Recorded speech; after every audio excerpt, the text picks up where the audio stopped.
Hello, welcome, good afternoon, good evening, good morning to you wherever you are in the world. My name is Shelley Wallace, and I am the owner of Shelley Wallace Life Coaching, and today we are talking about the different ways in which we sabotage ourselves. So are you sabotaging yourself? That's what we're going to be exploring today. So I want to begin by asking you this question.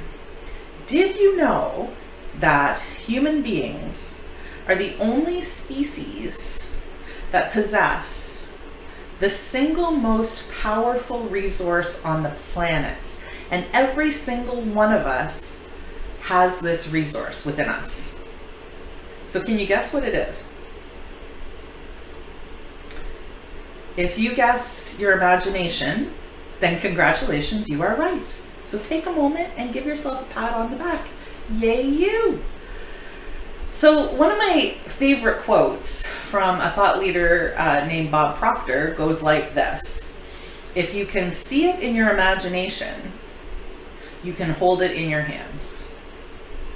Meaning that if you can imagine it, then you can bring it into reality and you can have it, you can experience it, you can be it, you can do it, whatever it might be. So if you can conceive of it up here, then you can have it, you can hold it in your hands, you can bring it out of your imagination and into reality. And if you aren't sure that you buy into this idea, all you have to do is just think for a moment about the number of people that are, just embody this. So people like Walt Disney, for example, or Albert Einstein, or Alexander Graham Bell, the Wright brothers, Leonardo da Vinci, Henry Ford, the list just goes on and on. And it's not that all of these people had something that you don't have. It's that they were able to use their imaginations to create this idea and then take steps to bring it into reality. So the bridge, the way that you do this, the way that you connect your imagination to reality, the bridge from your imagination to reality is actually your subconscious mind. And that's what we're going to be talking about, because when we're talking about self-sabotage, when we're talking about bad habits that we have that keep us stuck in old patterns and keep us from really achieving our goals and having, being, and doing all of the things that we really want for ourselves in our lives, and by the way, all of the things that you really deserve to have, it is our subconscious mind that is the bridge between these two things. So if you think about your subconscious mind as if it is a supercomputer that is running all of these programs in the back of your mind on a day-to-day basis, like every second of every day, you have these programs that are running in the back of your mind that you're not consciously aware of. And so most of us don't give much thought or realize all of the ways in which we could be using our subconscious minds to our advantage and breaking free from some of the things that we just do on automatic pilot because they're the things we've always done, because they're connected to beliefs that we've always had about who we are and what our place is in the world and what's possible for us. So just think about this for a minute. As we go about our daily lives, we make between 90 and 95% of our decisions, choices, the thoughts that we have, etc., from our subconscious minds. So meaning that the choices that we make from moment to moment stem directly from our beliefs and the stories that we're telling ourselves about what is possible or what is not possible for us in this world. So you know that little voice in the back of your head that is constantly telling you what you can't be, do, or have in your life. And if you're thinking to yourself right now, well, I don't have a little voice in my head, that's the voice right there. So this little voice that tells you what you can't be, do, or have because, and then goes through this list of reasons about, why you're not worthy, what all the things that are wrong with you or wrong with the world that are going to prevent you from getting what it is that you want, or even taking steps towards having what you want and accomplishing that goal that you've set for yourself. If we don't slow down and take the time to get to the root of those limiting beliefs, those thoughts and beliefs and stories that we're telling ourselves about why we're not good enough, why, we're not smart enough, why, the world is a terrible place and that's why we'll never have what we want. Until we get to the root of those beliefs, then we're going to continue to sabotage ourselves. And we aren't going to live the lives that we're fully capable of living and the lives that we're really deserving of. So based on all of this and what I've laid out for you so far, wouldn't it be worthwhile to get to know your subconscious mind a little bit better? Right, well, here we go. So the subconscious mind has a lot of different functions. I'm going to focus on 5 of them today for the purpose of the conversation that we're having around self-sabotage. So here are just 5 things that your subconscious mind does for you behind the scenes of conscious awareness. So the first thing is that, and a lot of people don't know this, I didn't know this until I learned this, that the primary function of the subconscious mind is to run and preserve the body. So every breath you take, every move you make, it's not only watching you, it's listening to you, and it is responsible. So if you really think about this, as a matter of fact, the state of our body is a direct reflection of the state of our subconscious mind, of our thoughts, beliefs, emotions, etc., etc. Yeah, so just digest that for a minute. And I know I myself have work to do in this area, so don't be hard on yourselves or judge yourselves if you're in the same boat as me. But ultimately, that is the primary function of the subconscious mind. So it governs our breathing, our central nervous system, our cellular health, our physical health, all of the things connected to our body. Our subconscious mind is behind the scenes working away to run and preserve the body. The second thing, number 2, is that the subconscious mind stores our memories. And it also loves to replay those memories for us on demand. So be careful what you ask for, because it's like a massive storehouse for every experience you have ever had over your entire life. If you summon up memories, like let's say, you're having some thoughts that are disempowering, and then all of a sudden some memories start to flood around every time, you ever made a similar mistake in the past, or every time something didn't work out for you in the past. That's your subconscious mind. It's sending you these memories. And it does this in response to what it thinks that you're asking it for. But what I want you to understand is that one of the functions of the subconscious mind is to store our memories. The third thing on our list is that it generates emotion. So all of our emotions are in the domain of our subconscious mind. And by the way, just a side note, the subconscious mind also takes everything personally. So every time you have ever walked into a room where people are laughing, you'll be like, what, have I got like spinach in my teeth? Like, are they laughing at me? Every time maybe you've been cut off in traffic and you go into that ragey mode, and you take it personally. When we sometimes think that, maybe our boss hates us because they didn't smile at us at the coffee machine that morning, or they, spoke shortly to us in a conversation. Like, we make assumptions and we take things personally, and that is also due to the subconscious mind. The subconscious mind takes everything personally, and it is the storehouse of all of our emotions and generates emotions. It also stores and retrieves data. So going back to the memories, one of its primary functions is to ensure that everything you say and do aligns with your self-concept. So just think about that for a minute. One of its primary functions is to ensure that everything you say and do aligns with your self-concept. So I like to refer to your subconscious mind as like your first mate. It's always listening and always ready to serve. So your conscious mind is going to give orders. Your critical mind is going to give orders. When I say that, I mean like, this is never going to work out for me. Nothing ever works out for me. And then your subconscious mind is going to go to work on ensuring that your self-concept and these things that you're saying and doing are in alignment. So it's going to bring you evidence of how things have never worked out for you in the past or not worked out for you in the past. And it's going to continue to reinforce that belief system. So the things that we say and do are so important. And it's also kind of exciting because if you want to change who you are, which, you know, so many of us are looking to do in terms of growing and expanding and evolving, right? Like we have habits that we want to change that aren't helping us or serving us in any way.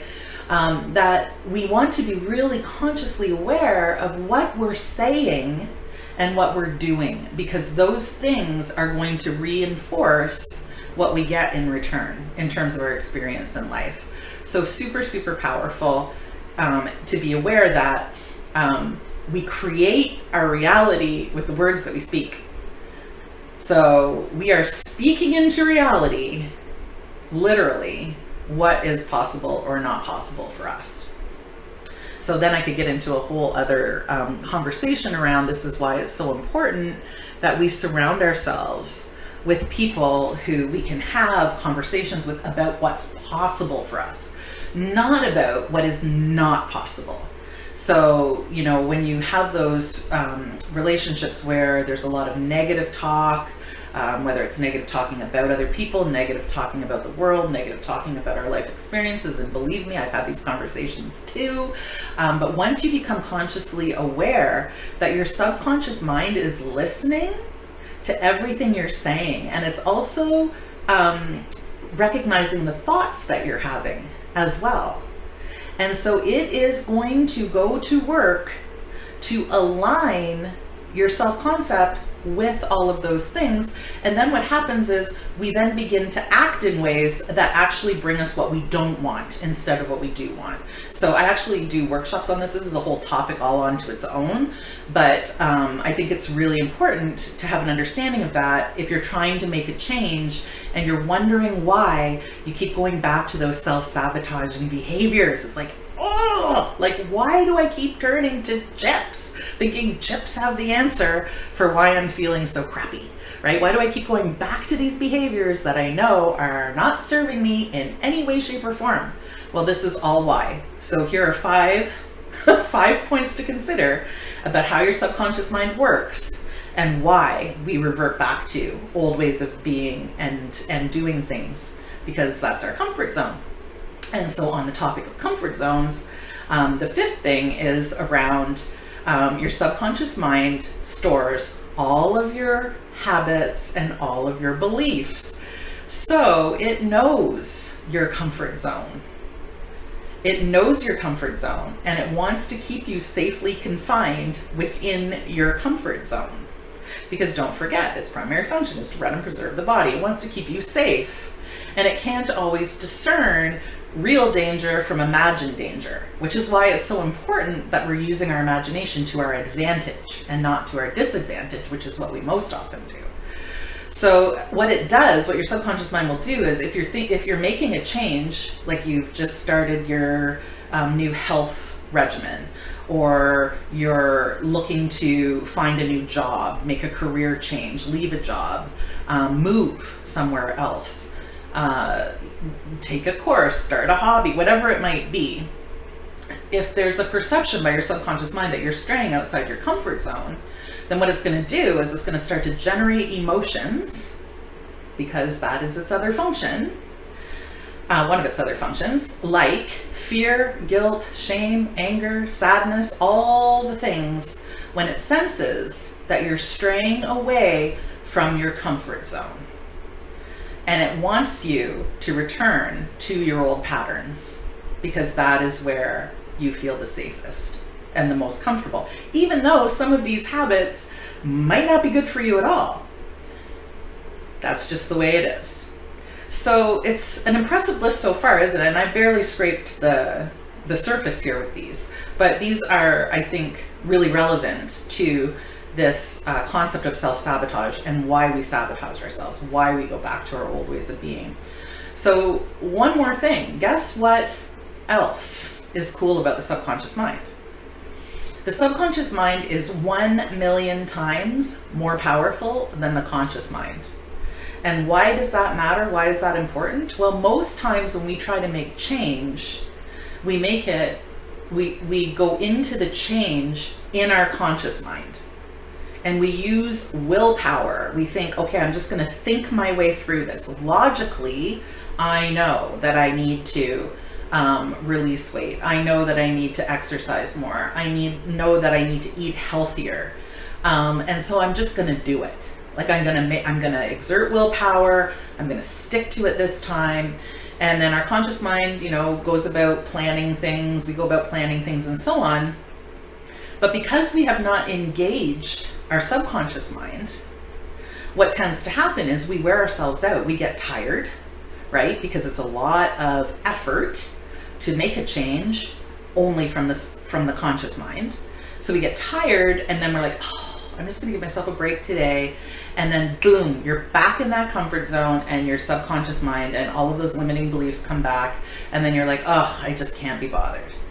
So we really want to learn how to tap into the power of our subconscious mind and begin to use it in tandem with our conscious mind, so that we have the two things working together to move us forward. So you have the vision of what it is that you want to change in your life, backed by positive emotion, because you're creating a vision that is inspiring and makes you want to move towards that vision. And then you're using your conscious mind to come up with the plan, the map, the guide, right, to take you on your way to achieving that. And then you can come back into your imagination when you need to summon up more of that positivity, the energy, and so on. So it's imperative that we get these two resources working together and working for you instead of against you. Okay, so now let's talk about how you can use your imagination to create change in your life and to ultimately create the life that you really want for yourself and the life that you deserve to be living. So in addition to everything that I've already talked about, you may be interested to know that the root word of imagination is magic. So how cool is that?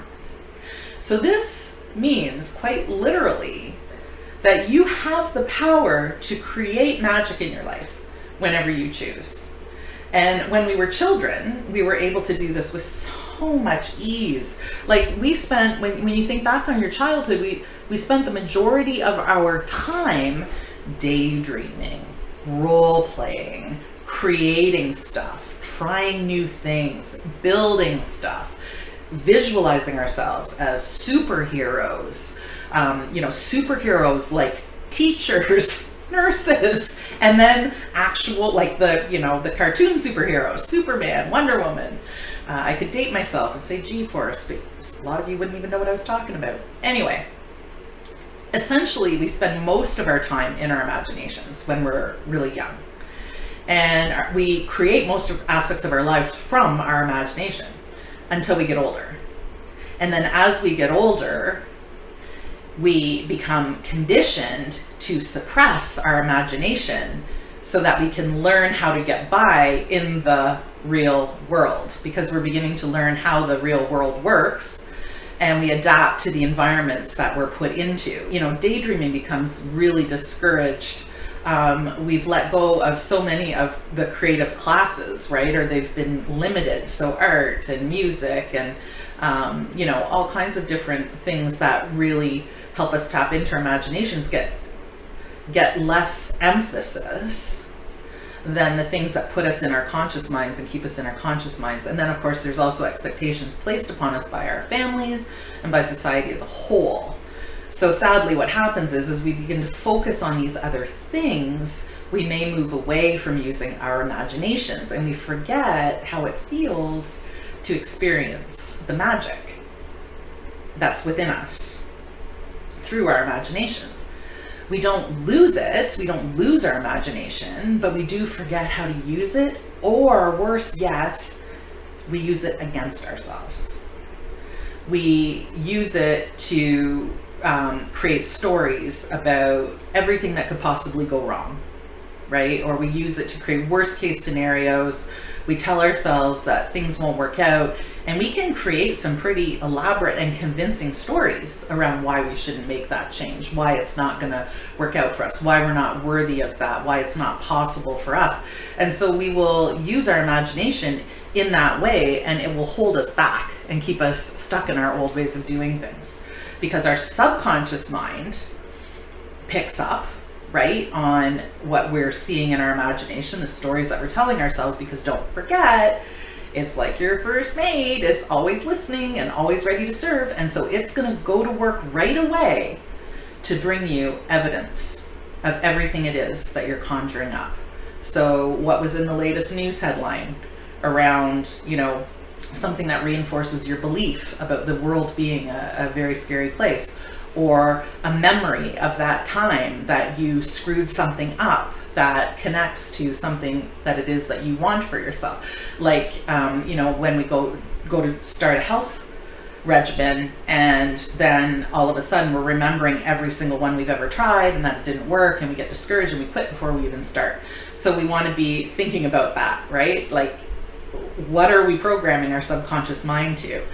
We don't want to cue it up to bring every past failure, every example of what can go wrong, every negative belief that we have about our self-worth, et cetera, et cetera. So how can you shift your focus and break free from those pesky, sticky, bad habits that have been holding you back for way too long? Well, it begins with learning how to retrain our imagination. We want to be able to hack into our subconscious mind using our imagination and use it to our advantage, so that we can replace these old bad habits with new, more empowering ones and get the results that, you know, we really desire.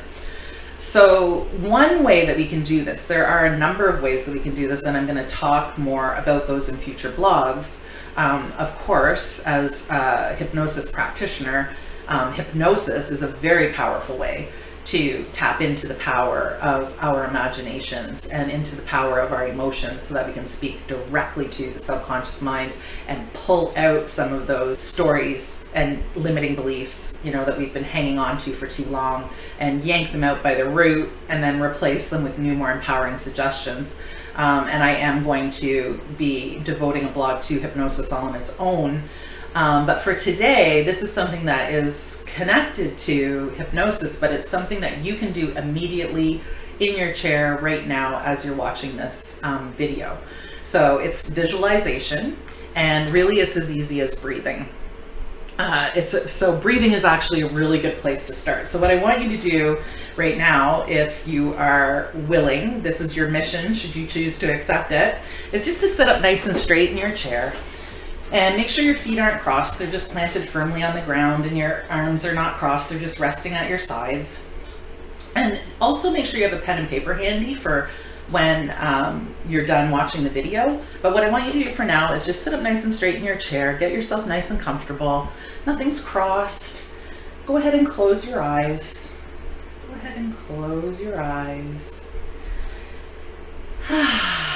And then just take a nice breath, like a sigh, like just sigh out any residual oxygen in your lungs. And then when you're ready, go ahead and take in 3 nice, deep, rejuvenating breaths, in through your nose and then out through your mouth. And when you blow out through your mouth, I want you to blow out as if you're blowing through a straw. So your lips are going to be in the shape of an O, like this. So it looks like this.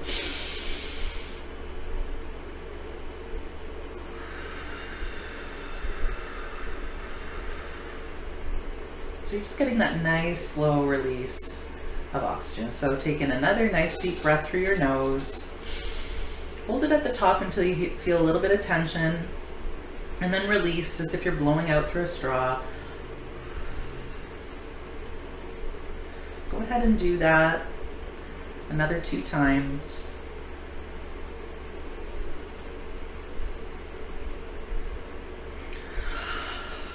That's it. You're doing great. And now, in your wonderful imagination, I want you to visualize yourself sitting in a movie theater. And imagine that there is a giant screen in front of you. A movie is starting to play, and the movie is called My Best Self. And you notice that this movie is about a time in your life when you were at your very best.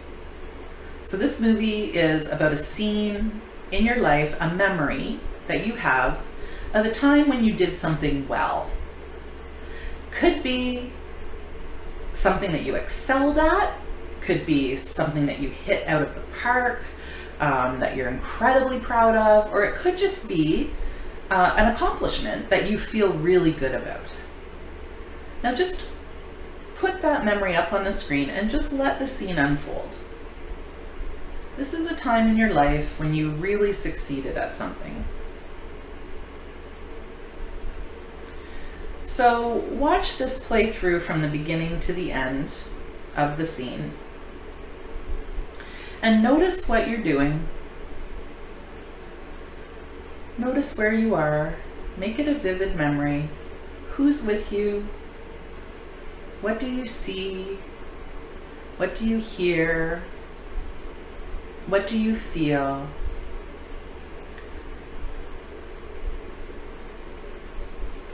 Now I want you to bring that movie screen in really close. Bring it in really close to you and make it nice and big and fully panoramic.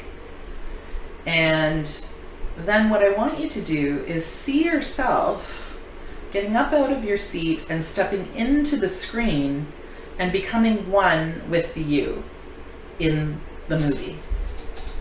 In the scene of you being at your very best self. So just see yourself becoming one with you in that moment. And now I want you to feel all the feelings that came with that wonderful success of yours. What do you see? What do you hear, feel, taste, touch? Who's with you and are they benefiting from your success? How do they feel? How do you imagine they're feeling? And what are you feeling in the midst of all of this? Now make the image fully panoramic. It's all around you, and re-experience all of the strengths you exhibited in this accomplishment. What strengths do you see yourself exhibiting? Let them all come to mind. Maybe there was kindness, love, bravery, social intelligence, perseverance. Just let them come. And now as they come towards you, I want you to just take your hand and imagine reaching out and grabbing them, and then bringing them to your heart and placing each one of those strengths in your heart. And now start to grab the emotions too. Joy, pride, connection, love. Just start grabbing those emotions and strengths and just start stacking them inside your heart.